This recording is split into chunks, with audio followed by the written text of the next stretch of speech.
Yogi Tsuritsuma, sentado no topo do mundo, Imu sentia que seu poder era invencível. Fazia mais de 800 anos que o soberano do mundo estava reinando em soberania perante a nação mundial, perante ali todas as pessoas, todos os povos de One Piece, e esperando o exato momento que poderia criar o seu próprio mundo mediante aquilo que havia falado para Shebeck, que o mundo de One Piece ainda não estava pronto. Porém, a ação de Loki fez o impossível acontecer. Ele destruiu o corpo de um cavaleiro de Deus. Isso deixou Imu-sama em choque depois de quase 800 anos mofando naquele trono. Nós vamos comentar mais sobre esse feito do Loki depois da vinheta.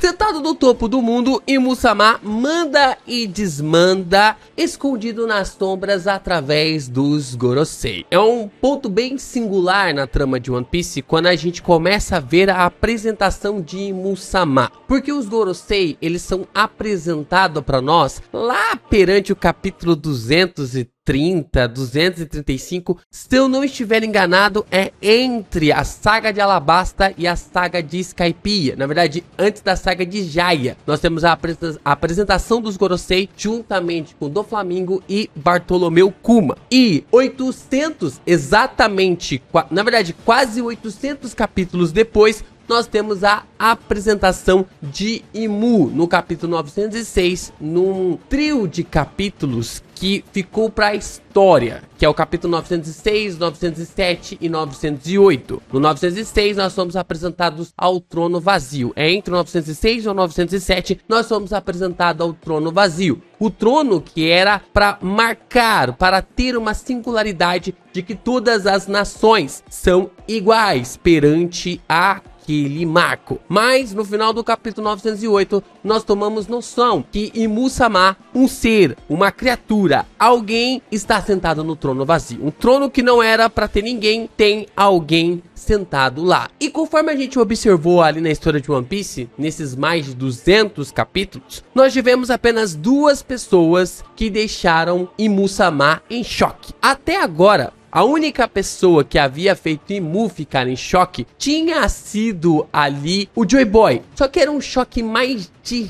raiva do que ficar assustado. E a gente observa que Imu cai de joelhos e fica frenético ali falando sobre Joy Boy. A maneira como Imu odiava o Joy Boy porque era o simples fato de era um personagem que havia batido de frente contra ele, que havia conseguido lutar contra 20 nações que se aliaram ao governo mundial, na verdade que fundaram o governo mundial pelos poderes, pela força de Imu-sama, e Joy Boy, depois de 800 anos, ainda estava morando dentro da mansão da cabeça de Imu-sama. E pelo que parece, o capítulo 1171 também aponta para nós que Joy Boy não havia sido o primeiro a fazer isso com Imu nos últimos 800 anos. Alguém, 14 anos atrás, que no caso é o Loki, faria isso antes do incidente de Egghead. Essa ação do Loki pode representar o primeiro calcanhar de Aquiles na trama de One Piece, porque esse finalizar do Harold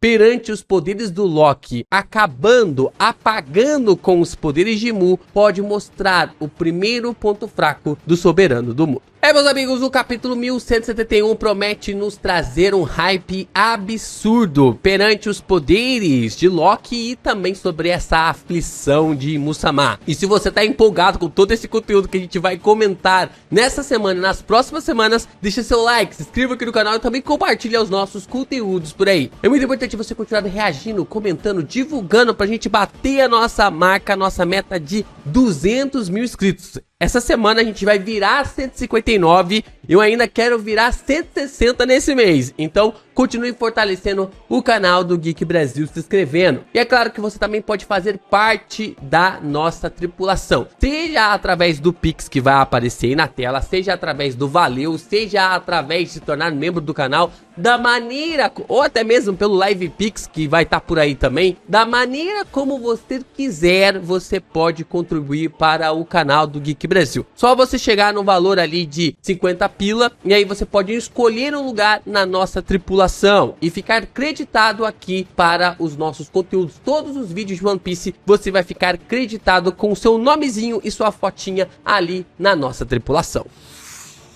Sendo alguém que batia de frente com o Xebec, que tinha o sangue de um gigante ancestral, que tinha um poder absurdo, o Haki do Conquistador, uma força incalculável, Imu pensava que o Harold jamais poderia ser destruído. Ao conseguir trazer o Harold para o seu lado, Imu acreditou que finalmente havia conseguido a chave para começar a construir este mundo que havia falado ali para o Xebec. Porque os poderes do Harold eram poderes inacreditáveis. A gente sempre tá falando aqui sobre a questão de que o Harold fazia igualdade, equidade com o Xebec, o que demonstra um poder que não pode ser comparado, não pode ser realmente equiparado, apenas ali entre Garp e também nessa corrida da visão com o Roger, o rei dos piratas. Então, no caso, uma era que se o Harold continuasse como um pirata, como um gigante maluco, lixoso, como o próprio narrador havia falado, ele provavelmente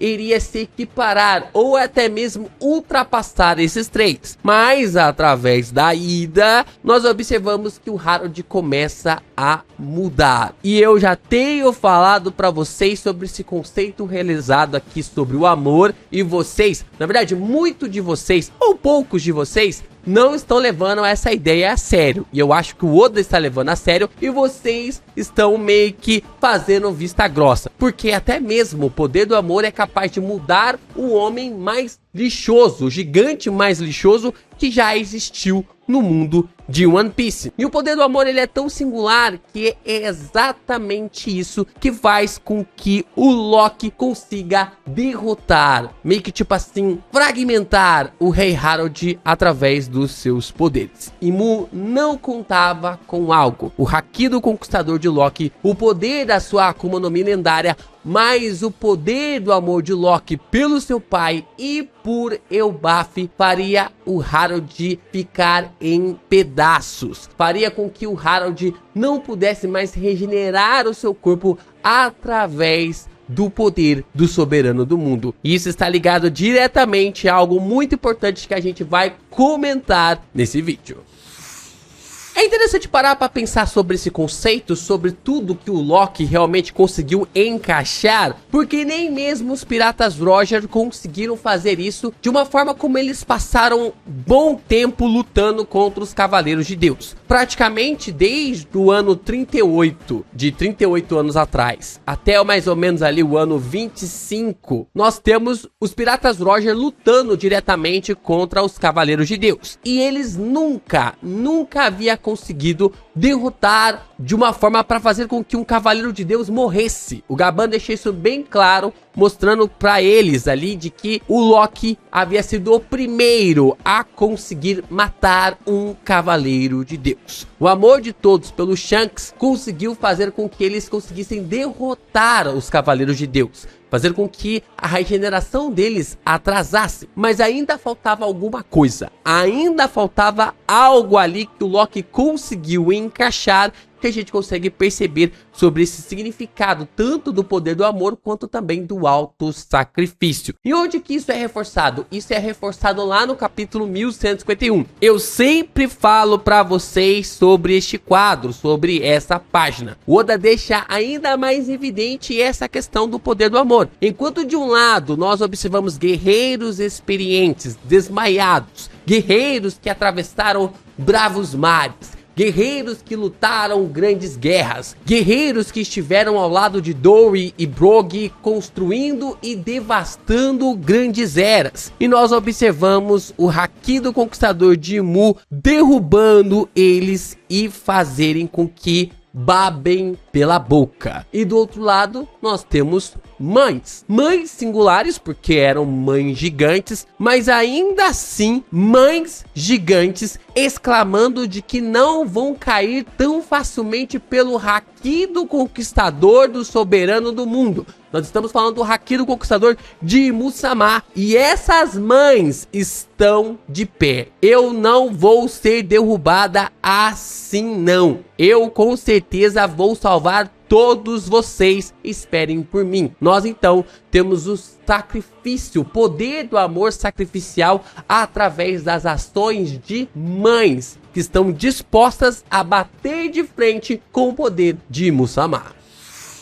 E como o Vegapunk falou lá em Egghead, o poder do amor é algo que nem mesmo a ciência consegue explicar. O Saturno então fica em choque, porque ele está vendo o Kuma se mexer, o Kuma não tem consciência, o Kuma não deveria ter mais consciência, e ele está vendo o Kuma protegendo, defendendo a Bonnie, mesmo que ele não devesse prosseguir assim, mesmo que ele não tivesse ou não deveria ter prosseguido dessa forma. E o Vegapunk não consegue explicar, e a única coisa que o Vegapunk consegue falar é que somente se trata do poder do amor. O Vegapunk já estava entendendo esse conceito, estava entendendo essa razão. Mas, para isso, para a gente ir um pouco mais a fundo e entender o porquê que Imu ficou nesse estado de choque através dos poderes do Loki, a gente precisa voltar para o cerne da questão. Imu, quando sente o Harold sendo destruído, ele se recusa a enviar outro Cavaleiro de Deus para Elbaf. Isso aqui, para os Power Scaling, vai à loucura, né? Porque, tipo, caraca,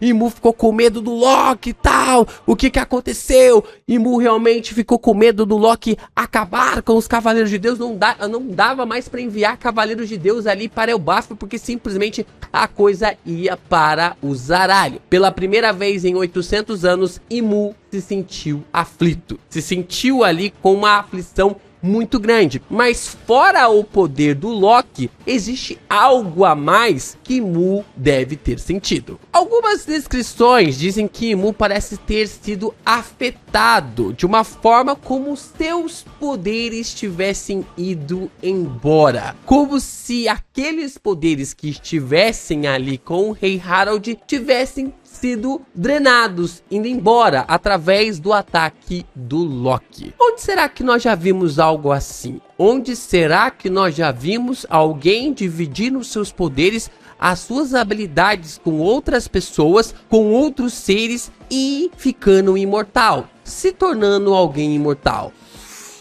Com o sem nariz mais desgraçado de todos, Lord Voldemort da saga Harry Potter. Isso é uma sagacidade aqui interessante, porque falando sobre poderes de magia, poderes de bruxo, você conectar Imu-sama com as ações de Voldemort, eu acho que não é nenhuma loucura assim, visto da forma como o Oda consegue se inspirar em vários conceitos, em várias histórias para construir a sua própria narrativa. O que nós sabemos sobre o Voldemort e fez com que ele se tornasse esse grande vilão da saga de Harry Potter e ao mesmo tempo um dos maiores vilões da cultura pop? Ele se dividiu, na verdade ele dividiu a sua alma nos Horcruxes para que pudesse permanecer sempre vivo e retornar mesmo que seu corpo fosse destruído. Esse é um ponto bem singular sobre as habilidades aqui do Voldemort, porque criar um Horcrux era algo extremamente difícil, era algo muito difícil, porque você tinha